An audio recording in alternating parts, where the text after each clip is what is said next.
You wake at 2 a.m., wide-eyed, unable to sleep. Your ancestors did this on purpose, nightly. 8 unbroken hours of sleep? That normal, maybe barely 2 centuries old. Hidden in old documents lay a sleep pattern so common nobody named it. Then it vanished. In the 1990s, historian Roger Ekirch dug through centuries of letters, diaries, and court records. One phrase kept appearing: first sleep, written as if everyone already understood it. Then, right beside it, a partner. Second sleep, a gap clearly sat between the two. These weren't poetic flourishes. They showed up in courtrooms, medical texts, and casual letters alike. Eventually, over 500 references, different languages, different centuries, all the same 2-part night. The rhythm went like this: bed at dusk, sleep a few hours, then wake deep in the night. That waking window wasn't dreaded insomnia. It was an expected room in the architecture of night. People used that hour. They prayed, talked, tended fires, made love, or simply lay reflecting. Doctors even recommended it. Conception, they noted, was likelier during that calm, restful interval. But documents only prove a habit. They can't prove the body is actually wired this way. So the question sharpened: cultural custom or a biological default buried in our brains? To find out, you'd strip away every modern cue and watch what sleep does alone.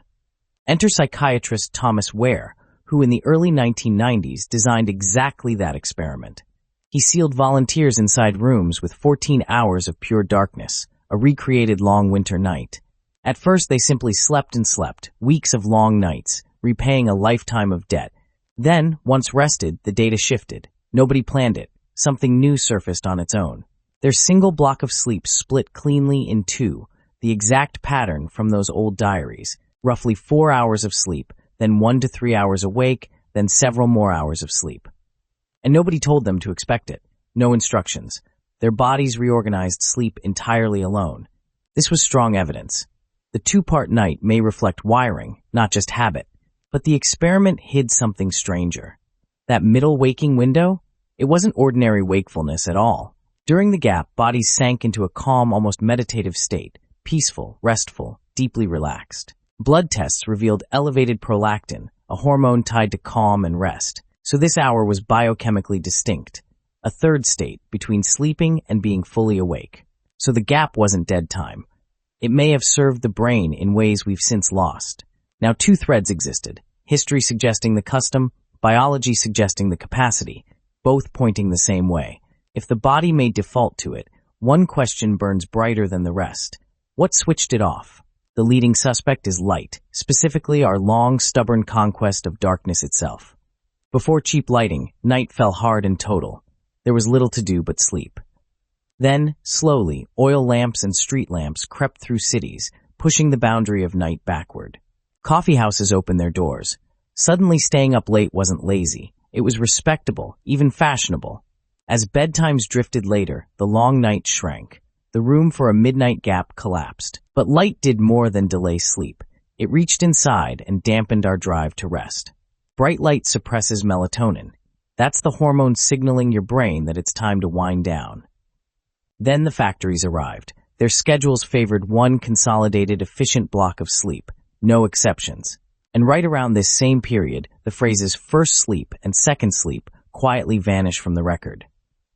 Within a few generations, it was so forgotten that waking at 2 a.m. started to feel like a disorder.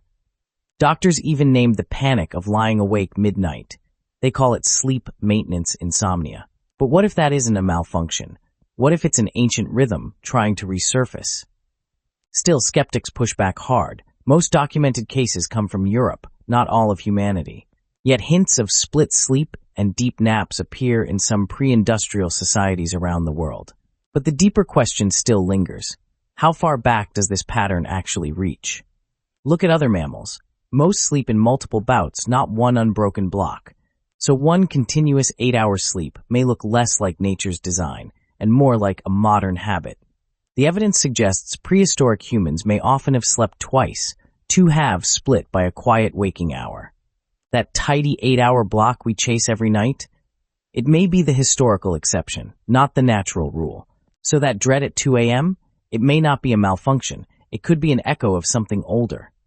Researchers offer fresh advice. Don't panic when you wake. Lie calmly. It may match your design. That midnight gap our ancestors filled with prayer and thought.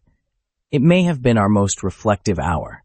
We may never have lost the ability to sleep twice.